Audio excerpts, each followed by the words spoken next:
As per usual, I will wait for 2, 3 minutes, um, see if people want to trickle in, and then we're going to start. Today, we'll be talking about general politics. Um, we'll be talking about some experiences I'd like to share, as from people from the Western part of the world, because I think it's important for them to have context when they judge sort of like events as they unfold. We're going to be touching the whole Trump, Vance, Zelensky, Putin debacle. So yeah, 2 minutes and we'll go. All right. Um, can anyone confirm with an emote or something? If you can hear me well, I always do a sound check before we go. And if anyone wants to speak today, um, you can always do that. Ask to be introduced as a co-speaker, I guess. Okay, thank you for the emotes. Thank you guys. And we can discuss more freeform today, but obviously, um, let's talk politics. But before we talk politics, um, let's talk about a very important thing that a lot of people miss. And you're obviously, you know, um, inclined to have your own opinion, and I'm not going to tell you, my own. I'm not going to be telling you, oh, I think that person is right or this person is right, blah, blah. Politics in general very complex, but we probably shouldn't pretend that they're so complex that they cannot be understood. Um, Firstly, I want to share something. Um, um, so, what is the question of today? I guess the starting question is, what is a chair to you? Like, what constitutes a chair, right? So the function of a chair, like what is the bare minimum form an item needs to take for it to be considered a chair. So let's talk details. So let's say, um if something counts as a chair, it needs to have four legs. Okay, maybe it can also be a chair with three legs. Can you make a chair with two legs? You probably can if you use some creative design or whatever. And then, if it's like a full chair, right? Let's say, you need a sort of like a backrest where you can like rest your back on, you know, so on and so forth. So what do you guys think is the Soviet and communist, or let's say the communist understanding of a chair, right? And how does it differ from, let's say, the Europoid or the Westerners' understanding of a chair? Well, I want to share with you today the pitfalls of misunderstanding or not understanding the Soviet, how to say, thinking patterns of how they think about the world and how they view the world and so on and so forth. I think it's very interesting. I feel like a lot of people would find this interesting because not a lot of people know this, right? Especially again from the West. I feel like there's such a vacuum of that whole space of humanity that lives on that side of the world exists in a vacuum, and they're just only receiving one type of information. So I'm going to share this with you. I grew up in, let's say, I went to schools and kindergartens or whatever, that had this type of design. So I grew up in this. Okay, so I know this very intimately. I'm not just like sharing some fact that I read about somewhere, but I know about this design very intimately. So, what constitutes a chair, for the, let's say, the average communist engineer, is as soon as an item. So let's say you have like a piece of wood, like a flat piece of wood, like a square flat piece, and you have two pieces of square flat, just wood, low quality, cheap as shit. And let's say you have sort of like this, like a metallic. brace or form that you use as the legs, like the support legs of a chair, and then you use these two wooden planks, like one to quite literally sit on, and the other sort of like elevated to use as a backrest for the chair, and then you have this metallic sort of like this body, right, that these two wooden planks are installed on. These are the types of chairs that me and my sort of like let's say schoolmates, right, or classmates would sit on, and we spent a good, I don't know, 9 to 10 years of our school lives sitting on these types of chairs, right? And the problem here is this, okay? um, when you're designing a chair, right? What's the first thing you think about? Like, who are you designing this chair for? Well, you're designing this for a person. Person needs to sit on that chair. They need to fit in, and it has to be comfortable, right? The primary use of an item, let's say if I bought one of those, I don't know, gaming chairs or whatever they're called, right, is comfort. The first time I bought one, and the first time I sat in one of those, like game chairs, like damn, right? To this day, it feels like night and day when you compare those two things. But why does the Soviet world, and this is not a Slav thing, by the way, this is a communist thing. So this is not like a Slavic thing. This is like a Russia thing. Okay, that I'm trying to explain to you. When they build something, they build for longevity. That's 100%. They build for longevity. And also when they build something, they build for function. So if it looks like a chair, and if it feels like a chair, and if it does the absolute bare minimum to function as a chair, then it can be considered as a chair. Everything else is complaining. It's whining. So if you tell me, if I here's a chair, look, it has a backrest. It has, you put your ass down there. You can rest your back on here. It has four legs, and you can move it around. If you complain, but there are no like, where do I put my hands? Where do my hands go? If you complain like the wood is low quality, it hurts your legs. Um, if you literally get hemorrhoids from sitting on there for hours on end, which people do and did, um, whining, complaining, right? If you complain that, let's say in winter where there's no heating, and let's say you're living in sort of like a Soviet Russian type of space where or a highly mountainous area like I did, um, it's cold, it's freezing, right? And when you sit down, like the metallic part of the chair, it's freezing. It's just freezing your balls off, right? Um, what do you want, right? It's a chair. Um, Now imagine that chair and generalize that, like sort of like quantify that to everything else that's factory made in communist Russia. So I'll tell you another thing. Like when you would go to school, all kinds of bratty fucking kids, in there, what they would do, like they would chew gum, and they'd stick the gum up on this chair, and like they would completely like, it was so anti-sanitary. It was just completely unhygienic, these chairs, because what they would do is like when one of them would break, so let's say we broke five chairs today, right? It's so easy to replace them because all you have to do is like the metallic part doesn't break, it's just metal. So if you want to, you just replace the wooden parts of it, it's just two wooden planks. So they would just send off these chairs en masse from, let's say, our school to wherever like the factory was, and they would just like change or fix up the wooden portions and bring the chair back. So they wouldn't clean it, they wouldn't sanitize it, wouldn't do anything like that to it. So these chairs, right? These chairs, let's say you went to a public school, were in that public school for probably like 20 or 25 years without being washed or cleaned a single time. Okay.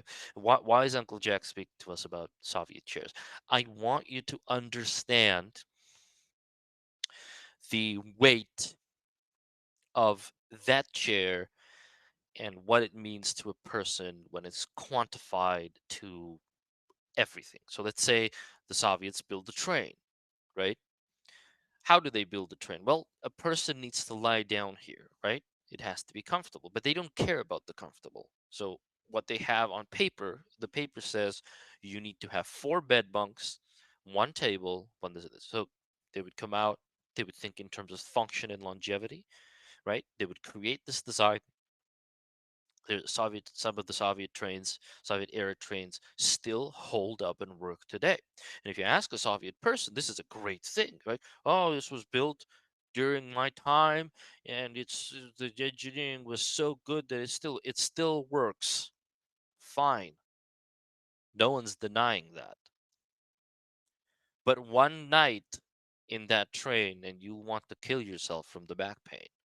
You understand what I'm saying? So the primary difference between Western engineering and Western civilization is that it's human oriented. It has always been human oriented.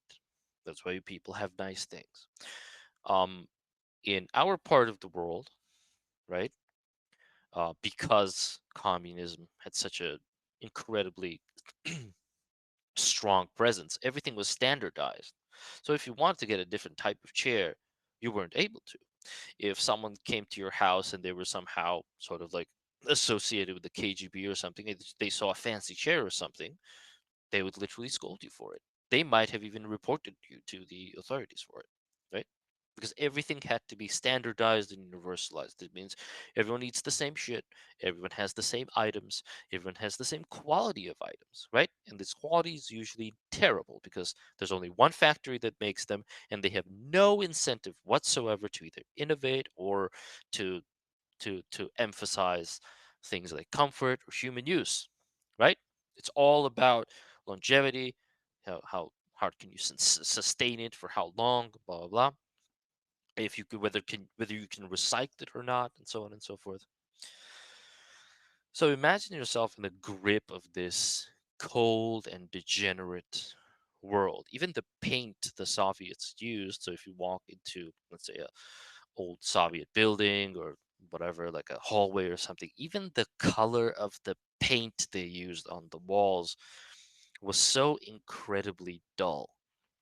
And it was so incredibly like it conjured up imagery of I have to say it, mediocrity, right? Immediately you would feel small. It was designed to make you feel small and unimportant when compared to the grander, sort of like the more grandiose buildings like the Kremlin in Moscow, you see, right? Or the museums or the libraries at St. Petersburg in Russia. So you would see these buildings and they would be grandiose, right? And then you would see where people lived, and you also see the statistic even now in the year 2025, where I believe it's now 71% of Russians don't have an indoor bathroom. Like they literally don't have a toilet in the house, right? So they have to go out in the freezing cold. They have like this sort of like a hole in the ground type of thing. That's where they do their thing. Like a lot of people don't know this, right? A lot of people don't know this. So now when we talk about these things, when let's say look at the Western world, and the Western world has been incredibly antagonized for this, okay? Over the years, over the centuries. And when you look at a country like, let's say, Ukraine or any country in the Caucasus region, right? Um, the rhetoric that precedes the current political climate, the rhetoric is so wrongly communicated or miscommunicated that people don't even get an understanding of like, let's hear from the people on the front lines of this thing, right? How did it happen? So how did it happen? Did NATO, well, as a proxy for the United States, of course, because United States largely funds NATO. Did NATO sort of like did the US use NATO as a tool to sort of like get on the borders of the Russian Federation, which is funny to call it a federation. It's more of an empire, but um, did it use that to sort of like get on Russia's nerves? And Me, let's say someone who's been here on the front lines, on the epicenter of these events, right? Both, where I'm from and neighboring countries, I can tell you unequivocally, 100%. Okay, and a lot of people love to hate, especially Americans who are from America. They love to hate America for this, but I can tell you unequivocally, right, that it's not only that we did not live good lives. I had a terrible childhood, and most of the people that I grew up with had terrible childhoods. Not only did we not live good lives, but we lived a life of constant fear and threat. So let's say it wasn't so that we had this wonderful living, right? And then sort of like NATO came along and ruined everything. No, we were people like on the border of my country, right? Um, and beyond the border of my country in northern Caucasus, in Chechnya, and Dagestan, and Ingushetia, and Circassia. A lot of people don't talk about Circassia because they genocided all of Circassians. There's not a single Circassian village that remains in the whole of North Caucasus ever since the Russian Empire. They just completely genocided them. So this is one of those genocides that you like literally just don't hear about because there's no one to no one's left to talk about it anymore, right? So that's 156 years of war in the North Caucasus and a little bit less in the South Caucasus. So you have this sort of like incredibly brutal and dominant sort of like imperialist attitude from the side of communist Russia, and it's also racism based, and they want to squish you, like they just want to squeeze you. You're dying, like you're a warrior people, but you're outnumbered hopelessly outnumbered, outgunned, out everything, right? Those who fought back, they were completely annihilated, destroyed, or they have been annexed and forced to become part of Russia. Again, a lot of people don't know this, and this is very recent as 1992, 1994, 1995. Very recent, right? Well, let's say a place like Chechnya, right, or Ichkeria, or whatever you want to call it, today is a part of Russia. But it didn't start out being a part of Russia. Actually, if you do know, Chechnya as a nation or a tribe and as a culture is far older than the whole of the Russian Empire, including the Kievan Rus. Far older. Like it doesn't even compare. Yet somehow today it's a part of Russia. Ingushetia, also far older, part of Russia. Dagestan, far older part of Russia. Caucasia no longer exists, completely demolished and destroyed, right? Parts of Georgia, right? Abkhazia or South Ossetia, as they call it, completely taken away, right? So, this rhetoric that a lot of people from the US, a lot of these right wing people use, again, I'm not here to offend anyone, but it's just wrong. Get it? And I'm someone from the front lines of this thing telling you that it's wrong, right? I lived through it, I experienced it.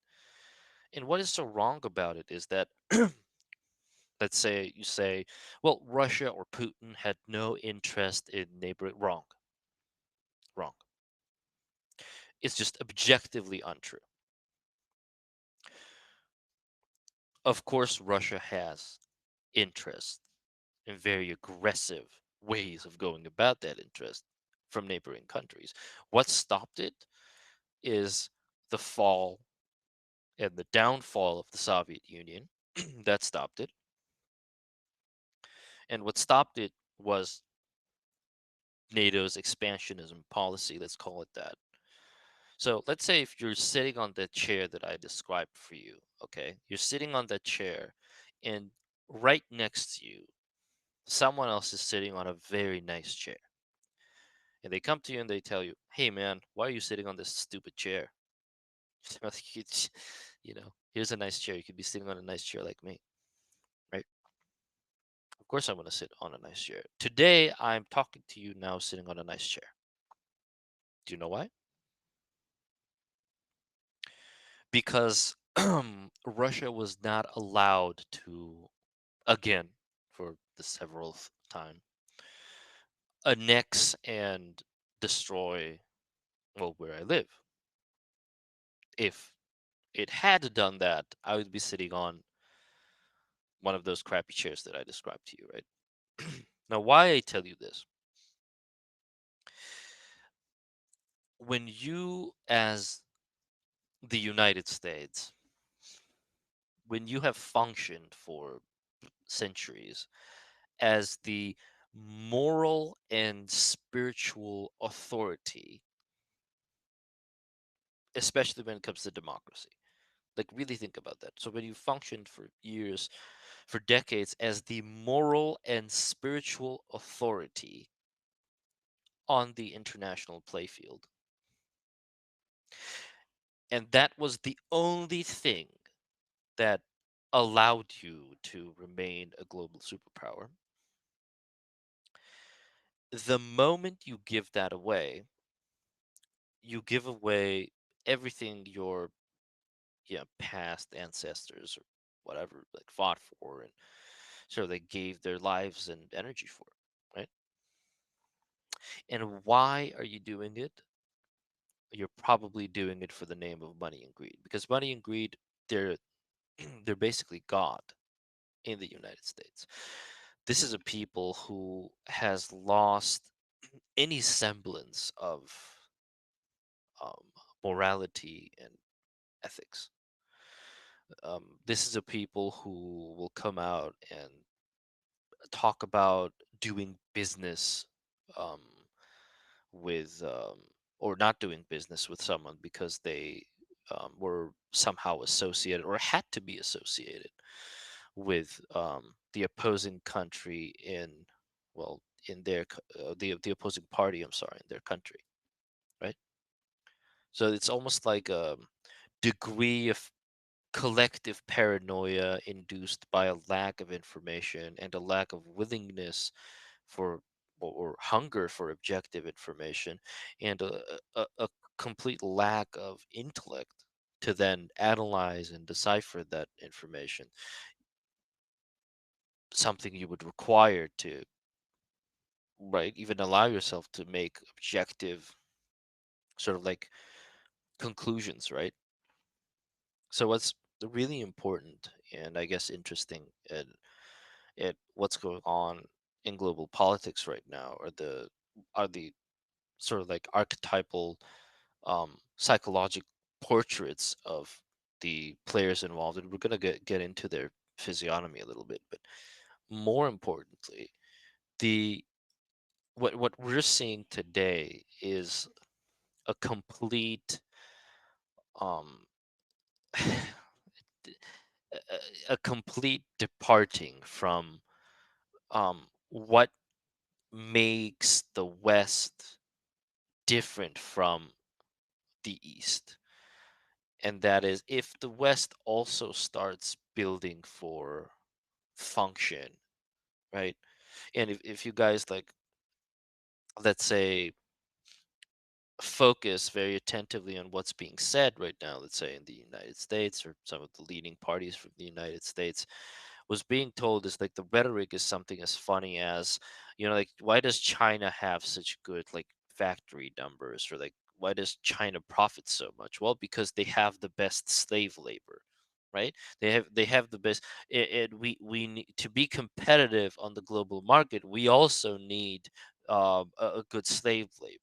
So what do we do for that? Well, let's give everyone visas, who can be sort of like, let's bring people in, whatever, who we can basically effectively use as slave labor to compete with a growing super tightened of economy like China, and then we don't have mineral reserves, so let's go and try to find the most efficient way of retrieving these mineral reserves. In this case, let's say from Ukraine, whose half is controlled by Putin and his lackeys, and half is controlled by Zelensky and his lackeys. um the question here is, why is this important? Because the moment you start appealing to your own masses, like when you're an international presence like the United States, and the moment you start appealing to, well, as Trump said, quote, it's good that the American people hear this. It's sort of like, especially like judging from his physiognomy as well, you can see that the purpose of this theater that they showed us today or yesterday, I'm not sure what it is, um, was for it to be convincing to the American people. And you know who does this? You know, like who this reminded me of immediately? Um, um, Sergei Lavrov and Dugin and Vladimir Putin himself, because this is a very Russian thing to do. Right. So let's say, I'll tell you another thing about Russia. Right. Let's say I'm from of a village. Let's say I'm from a village somewhere. I don't know, like in Novosibirsk or something like this. And let's say the plumbing doesn't work in the whole village for 2 months. That's actually happened, right? A couple of times. Um, what do you think the average Russian, like, who do you think the average Russian complains to, right? The plumbing doesn't work, and they don't have like this sort of like a social whatever system to, or of like in any fair manner to, for someone to go in and say, "Well, fix our plumbing. We demand it from the government." Blah blah blah. So all they can do is they'll invite a bunch of media people, and the media people will go in there, and it'll be like one lady and one camera guy, and they'll start filming, and people are going to be like, well, we've been freezing for 2 months, we're a tough people, and our mayor, like, we're unhappy with our mayor, they'll say. And then the woman will probably ask them, well, why are you unhappy with the mayor? How long have you been blah blah blah blah? And the people will say, well, if comrade Putin know about this, he would hang the mayor by the balls. So they're not allowed to in Russia, let's say when you travel in Russia, you're never really allowed to say anything bad about the highest echelon of government, right? Especially the personas who are present at the highest echelon of government. It's always appeasing to the highest echelon, even though you know that they are the primary source of your problems. They're non-existent reforms and their terrible politics are the reason why, again, 71% of you in living in rural regions of Russia and the towns and villages there don't have basic commodities like in-house or indoor bathrooms, right? But what happens there is they will appease to their, I don't even know what to call them, like their slave trader, owner, master, whatever, right? So these people have a very warped idea of freedom. The degree of individuality and individual expression is so non-existent in communist countries. Only the collective exists. So where people on a psychological level find empowerment is in the collective projection of, well, what their country is. So let's say if you go to Russia and you're like, man, like you people live like shit. You don't even have a bathroom. Well, they'll tell you, well, you know what? My country can fuck your country. My country is big. We have a lot of weapons, and we can bully you into submission. Do you know why? Because my country, my government, bullies me into submission, right? So I cannot individually express myself and my persona. I can't put my persona out there. So, but what I can do is I can identify with the whole of the country. It's a very cult-like system, right? So I can identify with the whole of the country, and I can say, well, my country is better and more dominant than you. We hold more cards, we have more weapons, so on and so forth. So when I see this rhetoric that I've been used to from well, basically like since early childhood, because that's the rhetoric that's been sort of like spewed from that area, and I know how terribly bad people live there, even now, right? Because of the Russo-Ukrainian war, a lot of people, well, immigrated to the Caucasus now, and I talked to a lot of people from Russia and Ukraine and Belarus, um, and all of them unequivocally tell me that, um, especially the Russians and especially the Belarusians, um, that living conditions for where they came from were terrible. And only now they're realizing this. Only now because their propaganda machine, right? Their sort of like KGB led um, branding has convinced them that the rest of the world is freezing without Russian gas and so on. But it's get it. It's like supremacy. It's like fake supremacy. So I feel when I see this rhetoric from a Western nation, a historically Western nation, let's say a nation that's been known to defend democratic values, right? And I agree that there have been several failed experiments and terrible things that the United States as an entity has done on a historical basis. The degeneracy of the American people and the regression of thought that's going on right now is very, very, very um disappointing, to say the least, even for someone like myself who doesn't engage in politics much. But but now politics are so, sort of like mainstream that they touch things like spirituality and the advancement of our world and so on and so forth. So because spirituality has largely decreased in the Western world, especially in the United States, um, you can see the country ideologically departing from an idea of equity and human justice, right?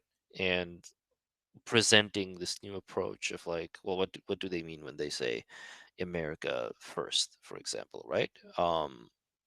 I am going to go back sitting on the terrible chair. That's for sure.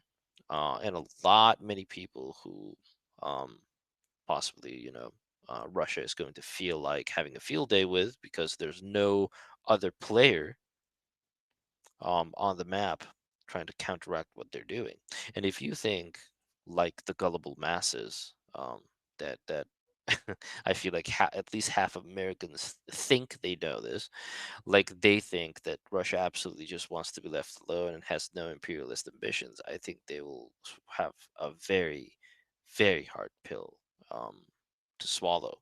Instead of celebrating the men and sort of like um, the fighters who have died on the front lines of what they thought and many others thought were for the sake of, democracy and better living, right? All that's sort of like sent into the water now. Um, so when it comes to KGB tactics, the first thing, um, at least they say in Russia in their KGB circles, right? They say something like, it's not about what the people believe, that doesn't matter, it's about what the people are willing to believe. And the difference between those two things is like substantial. And I'll tell you why. So people know that sometimes um, they're being told a lie, most of the times, especially by their politicians. Most politicians lie all the time, and they know that they're being told very specific lies about very specific things. And there are some lies that people are willing to believe, right? And willing to excuse. And there are other lies that people are not willing to believe and excuse. So it's really not about which party tells the truth. It's more, about, well, if this lie gets me, points or advantage or some sort of benefit over my opponent, then, you know, we'll people in a cult-like manner just choose to believe the lie, and most of the time they do. Most of the time they do. This is a genius concept, right?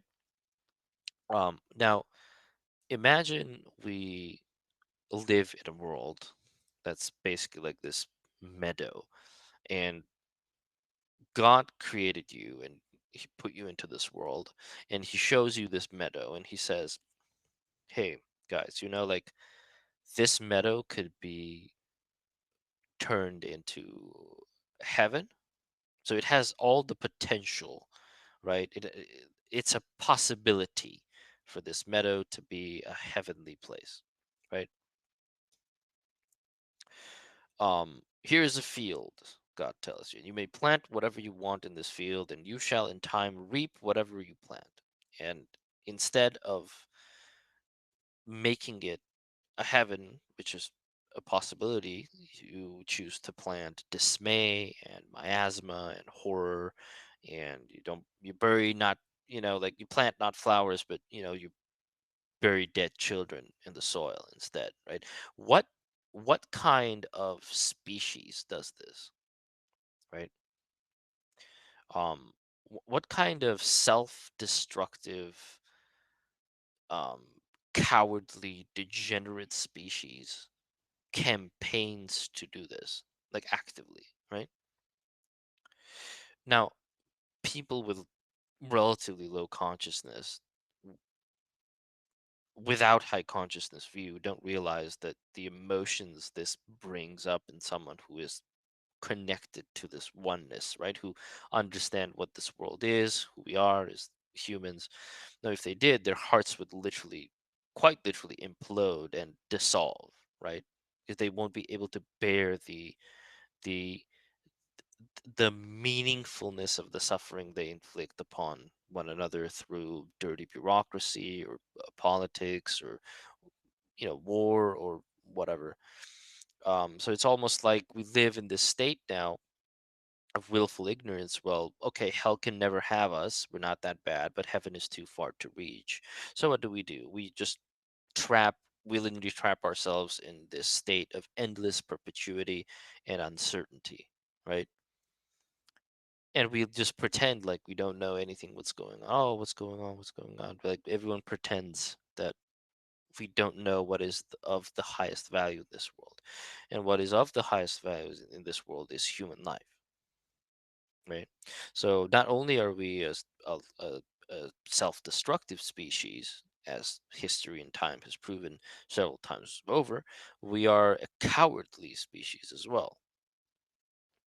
And what we do is far worse, than just lie to ourselves. What we do is we choose to believe the lies that will allow us to, you know, whoever at that moment is the strongest to worship that. If this isn't idolatry, right? I don't know what is. And I'll tell you something more. We're not even worthy to be called out on idolatry, because idolatry at least requires a degree of loyalty and almost like submission to whatever you're idolizing, or some sort of like principle state to whatever you're idolizing. um but if you're idolizing something that is of the moment, right, which is literally like something that is the flavor of the month, if you idolize that, like whatever that is, to just get more stuff for yourself or for your country or where you are or whatever, what kind of world are we building? Let's say the United States get all these mineral resources, and instead of like owning one car, you now get to own two cars. Like your food is cheaper, your living conditions are better met. Why would you want to live in such a bleak and terrible world where the people around you are suffering, right? When you live in your neighborhood, when you live in your apartment, do you feel like if you look out in the window, your neighbor is hungry and they're suffering and they're having a terrible time, in your heart of hearts, could you imagine yourself being happy in living in such a neighborhood? Would you not rather live in a neighborhood where you don't feel isolated from everyone else because you're a little bit richer? Like, would you not rather live in a neighborhood where your neighbors are well and happy, where, um, um, their smiles are infectious, and everything is like wholesome and hearty and warm and so on and so forth? I would love to live in such a neighborhood, right? So, in a world where um basic beautiful things like the beauty of nature, is like the arrival of winter, like in the days of old, could be celebrated with, I don't know, like winter dancers and wholesome parties and family meals and, beautiful statues, sort of like littering the streets of every city and every capital, beauty being possible in every corner of the world, right? um, in a world where that could be celebrated in this beautiful, um not ritualistic but traditional manner, instead of creating or vying to create a world like that, we currently vie to create, or we have actively, I guess, and successfully created, r- instead, a monstrous dog eat dog world, that's controlled by this soulless, bureaucratic system that would rather count profits and egos than worry about the well-being of humanity, like, as a whole. So when we depart from this road, and when the primary player that had a very big role in the international sort of like dynamic, um, that played a very large role as, let's say, a lighthouse, or at least attempted to, right? Attempted um, to impart these virtues, upon the rest of the world, to see it become a slave of, um, money and greed, is a terrible sight. Um, and there are more complexities to it, of course, but, largely this is what's going on. Um, it's someone shutting the door and saying, I'm only taking care of myself now. But the truth is, they're not even only taking care of themselves. The most important thing that a lot of people don't know and don't understand, and these are probably the same people who would convince you that they know a lot of things about a lot of things, is that why would, let's say, Donald Trump treat with such respect and dignity, um, um, Benjamin Netanyahu when he visits him. Yet another Jew in Zelensky who visits him, he would treat with absolute disdain and immediately antagonizing him, right, during their meeting, in a very non-creative way, by the way, a very talentless way. And if Zelensky was any better of a politician, which he's not,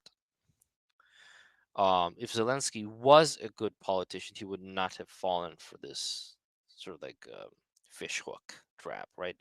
But back to Trump, when you're at his age and when you have his physiognomic archetype, you become very predictable, and that's what Trump is now. He's very, very predictable.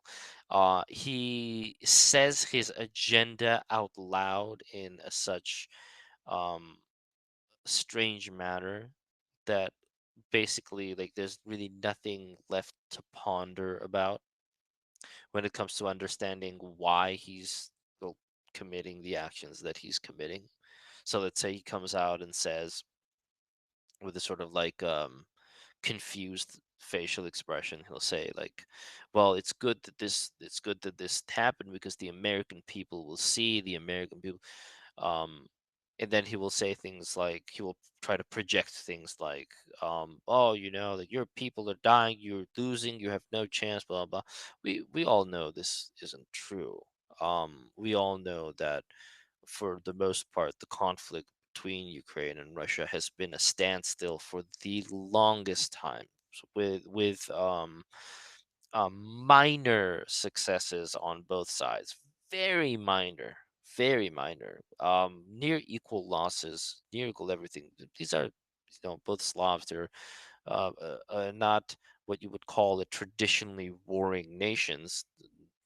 Neither of those, but they are very hardy and they're very enduring people, and they're very they have a lot of enterprise. Slavic peoples, incredible amounts of enterprise. So these are not people who just roll over and die.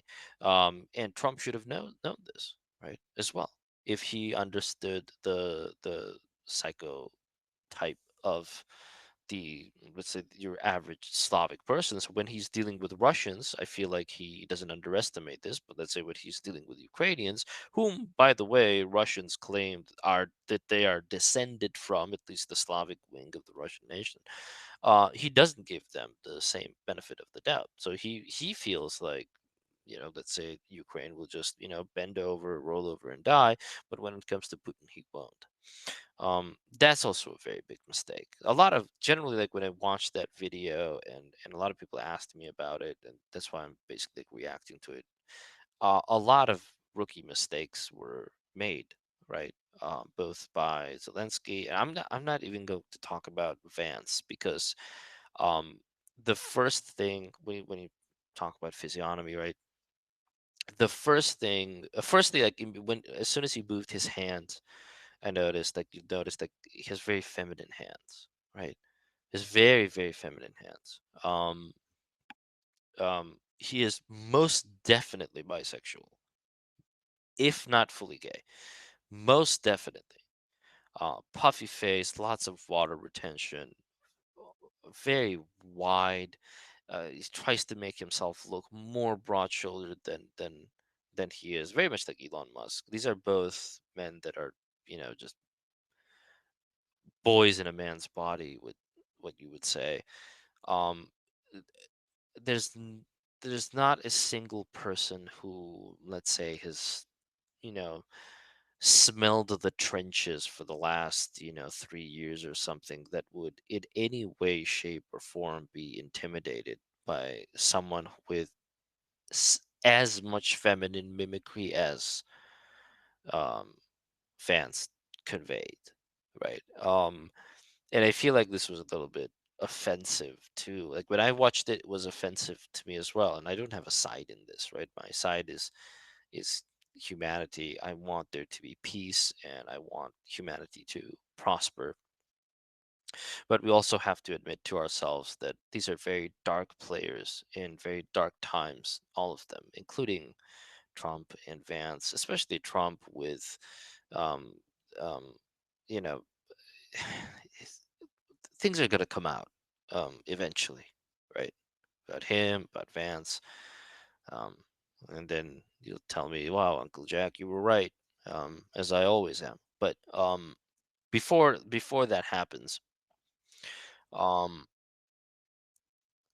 we have to understand that when people talk about geopolitics, and ge- geopolitics are an incredibly complex system of events that are unfolding in lifetime. Um, but if you don't know the historical context and the objective historical context, it's close to impossible for you to have a confident to make a confident conclusion about any sort of geopolitical event or occurrence. And I feel like right now when I scroll on my Twitter, and this thing is it's all I see on my Twitter feed. Um, a very large amount of interpreters and commentators and so on and so forth, they have not the faintest clue about anything. They all have like a strange blind spot. Again, especially when it comes to the reality of the eastern part of the world. They literally just don't get it. They don't care about it.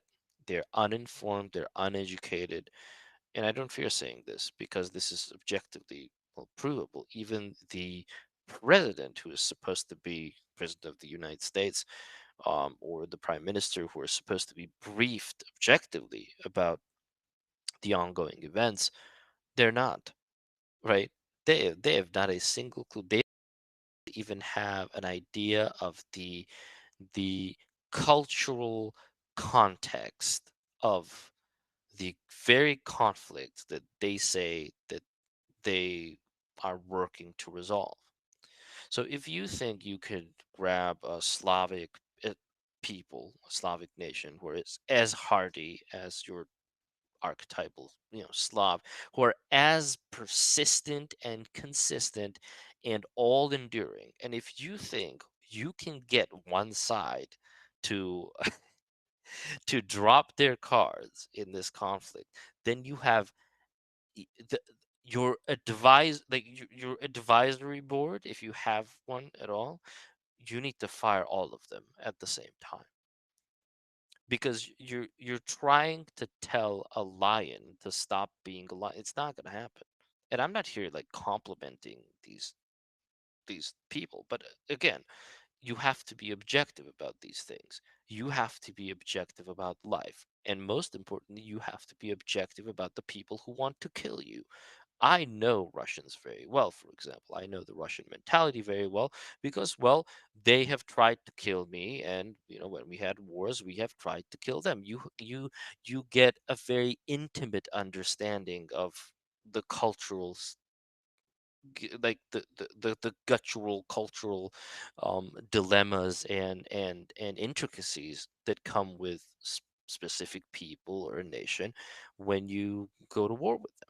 And I feel like most of the Western people, especially the higher echelons of these political parties, are so far removed from, well, the trenches, that they're completely unable to not only emphasize with what's going on and with the loss of life and so on and so forth, but they see it as like this nuisance weird business opportunity where they can extract minerals from or whatever the fuck, right? But they're so far removed from the realities of combat and true conflict, that like this guy is coming out here saying, "Well, our weapons, yes, your weapons, yes, they're your weapons. Yes, you willingly, sent them over to aid in the fighting. Yes, they're your weapons, and this should be a point of pride for you. And but just because the opposing party, who you're paranoid about, and who I agree that they needed to be removed, um, when the time demanded it, just because the opposing party had vested interest into something like this, doesn't mean you have to take a full 360 or 180 or whatever it's called, against it, right? That's what a child does. So right now we're seeing these eco games play out, which are part of the grander theatrics of it all, by the way, because like I said, there's two castes of um, Jewish bankers. Um, One caste, which is present in the West, that is the weaker caste. Yes, that is the weaker caste. Those are the Jews that lost. I really want you to understand this. And a lot of people who they ask me about these, like, oh, what do you think about the Jews, the Jewish conspiracy theories? No, no, it's not a conspiracy theory to me. It's just an objective study of, well, the people that I know. Why do I know them? Well, guess where they lived for 250 years? Hmm, in the North Caucasus. Hmm, are they native to the North Caucasus? No, they're not. Ooh, what do we know about these peoples, right? So the Jews in the West, or what you would call the Jews in the West, I wouldn't call them that, are the Jews who lost. And the Jews in the East, right, are the Jews that won. But you only know about one caste of Jews, right? That's why you can't make sense of these global politics. You're like, well, I don't know whose dick is in whose ass, right? That's the vibe I get from most people, like when you really ask them the correct questions, right? So, firstly and foremostly, you have to understand that there are two castes of bankers, two castes of Jews. And outside of those two castes of bankers, there is one more caste, um, that is of Asiatic lineage, And once you understand that, then things start to make a little bit more sense, right? Just a tiny bit more sense. So back in the day, when um, let's say we talk about the history of banking or modern banking, now if you getting to that rabbit hole, I'm sure you'll discover some things about like Khazaria and sort of like money magic and black magic and stuff like that. There's far more to it, and I'm not gonna get into that today, but just understand this, okay? Um, these people, um, who basically create the scripts for these theatrical events or like displays of what appears to be transparent politics, they know exactly what they're achieving with you, and myself and everyone else watching. And whatever they're achieving is the only thing that can make profit in a multifaceted global economic system, and that is constant division, right? So when you look at what these events achieve, right, um, and what kind of players or actors or actresses they're using on the world stage now to achieve this effect, they're achieving an incredible amount of division. They're achieving a state for the world where the point of conflict is so clear cut, right? And both parties or both wings are fueled with disinformation. And because that happens, you know, we spew more hatred and more confusion. Um, Largely not even confusion, just hatred at this point. And the only person benefiting from this is the person who wants to make a hell out of the meadow of God, right? That we spoke about. Why? Because opportunity thrives in chaos when you have no morals, right? So when you're unbound, when you're not chained by a moral compass, the only time you truly get an opportunity, right, to do what you do best is when everyone else behaves like they're not chained by morals, right? But you do it for immoral reasons, and they do it because they feel like they have no other choice but to do it. So anything that results in loss of life, so let's say Trump's government will come out and say, well, you know, he has the power about Zelensky, right? He has the power to end the war. And Zelensky is going to come out and say, yes, but like, I'm not going to, give up like basically 50% of my country's, like mineral reserves. I'm not going to give that up. And then, Trump comes out in the most viciously mythically dumb demagoguery you'll ever see, and you say, well, he doesn't want peace. Well, yeah, okay.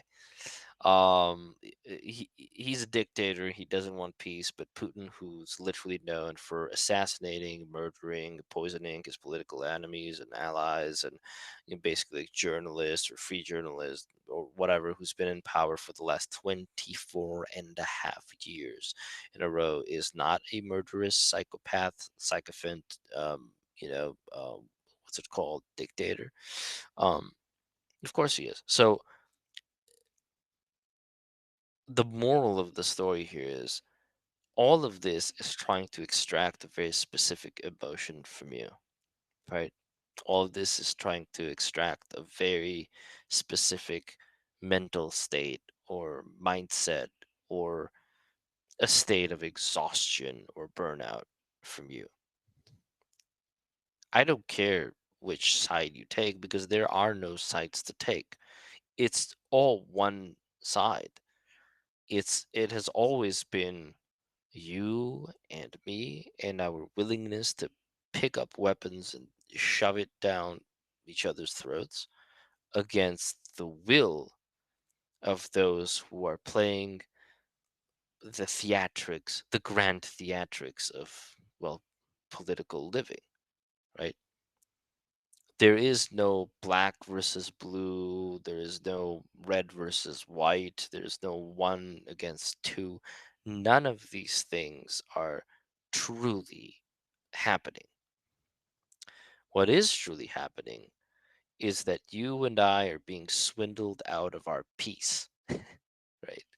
You and I are being swindled out of our ability and willingness to be humane and warm and generous to one another. And we're being swindled out of the opportunity to live decent lives, right? And again, politics matter in a material sense. Like I told you guys, I am sitting in a comfortable chair today because of how the politics of the last few decades unfolded. If they had unfolded in a different manner, I would be not sitting in a comfortable chair. I would be sitting in a very uncomfortable chair. I would probably not be speaking the English language. Get it? Like, these things matter. And a lot of my friends, a lot of my good friends, let's say both in 2008 and earlier on, they've died. They've perished in the conflicts um, that were in this region, that are always in this region. They literally laid down their lives. I can't sort of like blame them, but I can also say that I think um, whether you're not you're completely right, that's still not worth doing because all you're doing is you're feeding the banker. So think about you're grabbing a weapon and you're shooting another human being for what? You're just feeding the banker, right? I don't want to feed the banker, right? I want to feed the homeless. I don't want to make the rich richer. I don't believe that if I make the rich man richer, he will go out and have my best interest at heart, right? And act on that interest, even if he does have a modicum of it. I want direct access to good and positivity, to wholesome and hearty behaviors, right? I want direct access. I want to have enough in my own house so that I can go to my neighbor and say, hey, here's some muffins or cake or whatever. You understand what I'm trying to say?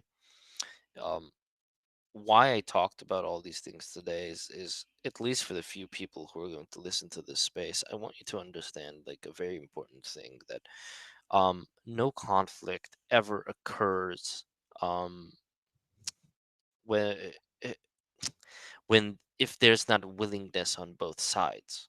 You understand what I'm saying? Like a conflict can only occur if there's willingness for conflict on both sides, right? That's what a conflict is. It's extended and extensive confrontation between two parties. Um, if no one engages in conflict, so let's say Russia invaded my country, right? And they openly engaged with conflict, not only with my country and before like other like North Caucasian countries, let's say in the past. Could I have left my home and traveled to another country? Yes, I could have. I absolutely could have. Um, do I think that's a wiser thing to do nowadays? I think yes. But the truth is, eventually, when there's a nasty player, right, that nasty player is going to find you wherever you go, right? And then you'll have to do something about it. The problem now is that whoever is on the chopping block they're being left alone to do something about it, and they're going to be kicked out of the game. So Ukraine probably will be kicked out of the game. Um, Georgia might be kicked out of the game. A lot of these countries who are not in NATO might be kicked out of the game because of this. And then you know who's next, right? That's the big question. We already know we're kicked out of the game, but then who's next? Who comes after, right? And what comes after? And what kind of world is that building? Because if we wanted to create a dog eat dog world, well, congrats, because we have, and we're actively doing so. This is a world devoid of spirituality and spiritual practice. So it's not peace. They use the word peace, but that it's not achieving peace. It's just achieving short-term financial and material gains, but long-term more conflict, more pain, more suffering, so on and so forth. Who are the people who die in conflict and suffering? It's you and me. It's not the rich billionaires and their, you know, happy-go-lucky wives and kids you see in their Instagram stories, where they basically use them to, make themselves seem more relatable to you when they're not. They're all in the big boy club. And you and I, we're not in the big boy club, right? We're not.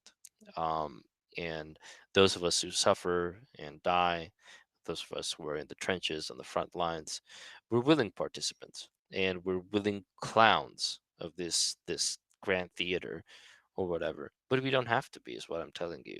We don't have to be. If no one fights, then the confrontation won't happen. I want everyone to really think about geopolitics in this way. Don't see it as a conflict between nations or ideologies. Every conflict in the history of mankind is a class based conflict. Every conflict. So even if it's sort of like masquerading as a conflict of peace against terror, or conflict between two nations or two ideologies, there's always a financial catch. There's always a financier for both sides. Just follow the money and see who it benefits, right? So every conflict is a class based conflict. Every war is a banker's war, right? Because without money, without the infrastructure, without the financial, managerial, administrative element, no extended conflict can occur, right? The more money you funnel into it, the longer the conflict rages on. Now, if you look at the physiognomy of most of the top players on the political spectrum, most of them are heavily exploitable. By that I mean none of them are clean. Like, they don't have a past that's clean. And these are people who have um, incredible skeletons in their closets, including Trump, including Vance, um, including Zelensky, including almost all of the political players. And the luxury they don't have, for example, that Putin has, right, is that Putin is openly a sycophant, right? Like he's openly a monstrous entity. These guys don't have the luxury of openly being as monstrous as they are behind the scenes, right? So that's why we're seeing this grand theater unfold. In truth, by the time these events are over, we're gonna be facing a much larger scale event, that's going to be not a geopolitical event, but a geophysical event. Um, that's the next big thing. That's why, um, um, you know, islands and countries in the north came into play now, like Canada and, you know, Greenland and Iceland and blah blah. All of those things are coming into play now. Um, there's a sort of like a preparatory period for that to unfold. So it's interesting to see that.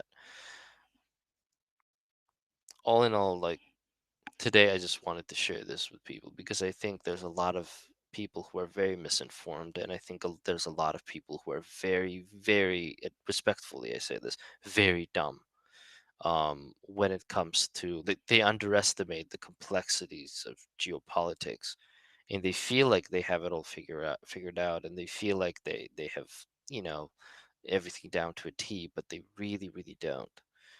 Firstly, because they're blind to the realities of, well, the realities that we live in, right? And all they want is a convenient lie to believe in. That's what they want. They want a lie that they're willing to believe, and that's not how humanity advances, right? That's how we regress back to what we were 50 or 60 years ago, right? Um, so we're approaching this time. I'm going to finish with this, but we're approaching this time now where only individuals who are highly, highly intuitive, um, who are incredibly intuitive, will become true leaders, right? These will become leaders of small groups of people, small parties, or co-leaders of small parties, who are going to have real spiritual and moral authority, because the spiritual and moral authorities of the world in the form of countries or nations or cultures, they're disappearing now. They've basically fully disappeared.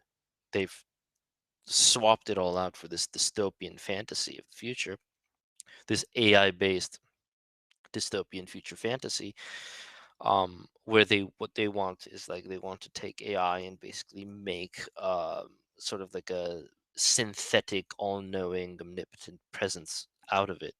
And ironically so, if and when they do that, the first thing that AI is going to teach them is that when you remove yourself from the spiritual and the the the irrational, almost, your life loses meaning, right? Mm, but yeah, the ones who emerge, we're going to enter a state of such confusion where many things will just be hidden to the average person. The average person won't be able to define in conventional ways um, the processes that will be going on in the world. Even today, a lot of people are very confused. They're like, "Wait a second." So, like, someone was asking me over DMs.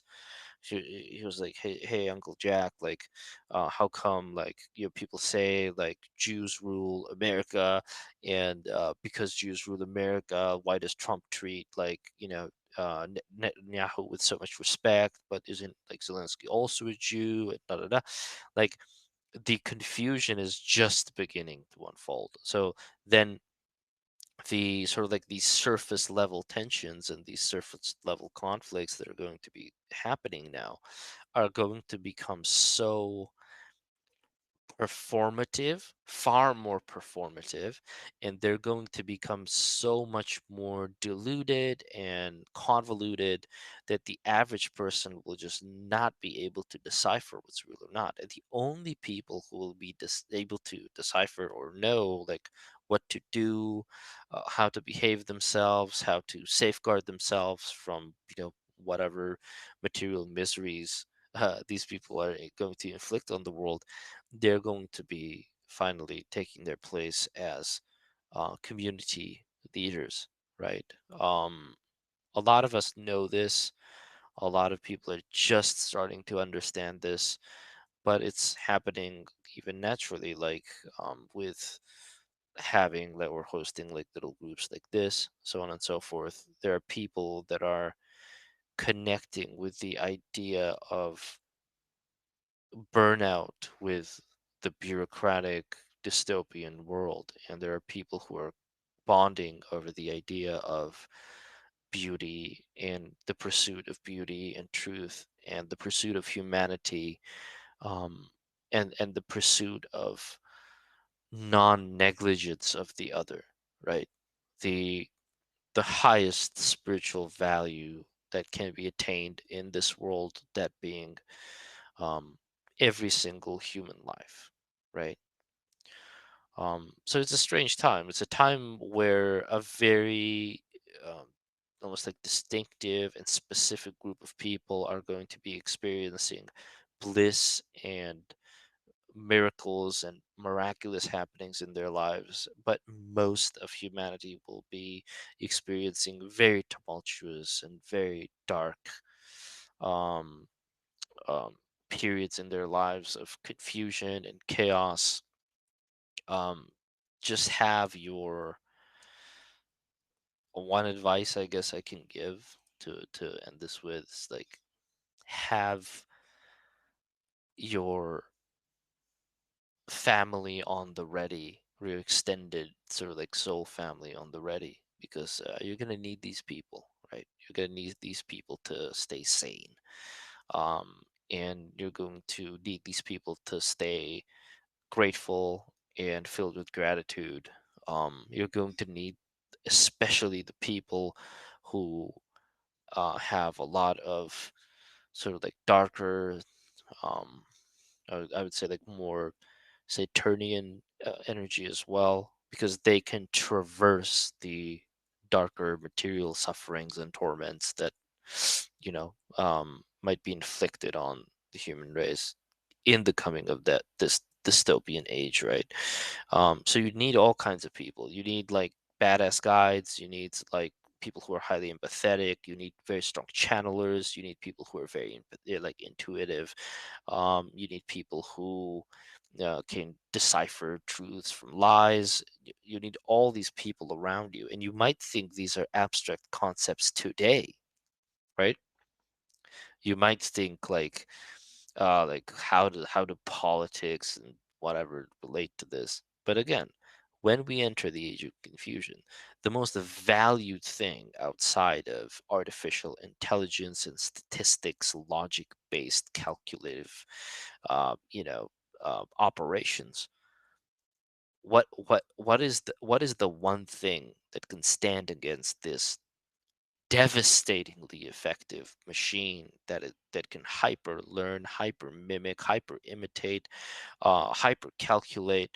What is the one thing that human, the computerized human mind can offer, right? It is its access to intuitive knowledge and wisdom that is not calculation based, it is quantum based.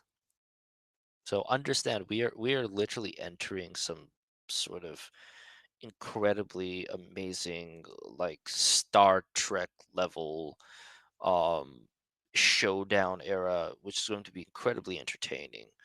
Um but if you've ever been a fan of the concept of like man versus machine, this is that moment, right? This is that time. um yeah.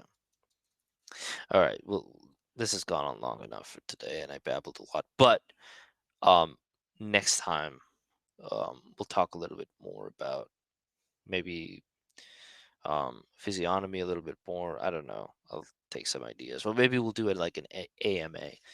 But thanks for everyone for tuning in. Um, it's a pleasure talking to you all, and please remind yourselves that everything is a game. The degree to which these people, especially these politicians, these spoiled politicians on the higher echelons, treat life as a game is unimaginable to you. You never know the objective truth unless you've actually studied it. And whatever divides you, whatever serves as a divisive element or tool, whatever serves to isolate you from your fellow man, that is probably not something that you should engage in. Like completely, right? That's why I don't take sides, even though I can be biased to my background or history or whatever. I don't care. I'm still not. going to take sides because I don't want to be divided from my fellow man, right? Which is what these guys want. All of these actors and actresses, right? But that's what they want, and they're not gonna get it. All right, all right. I hope everyone has an awesome day or night wherever you are, and we will chat later. Cheesecakes. Bye bye.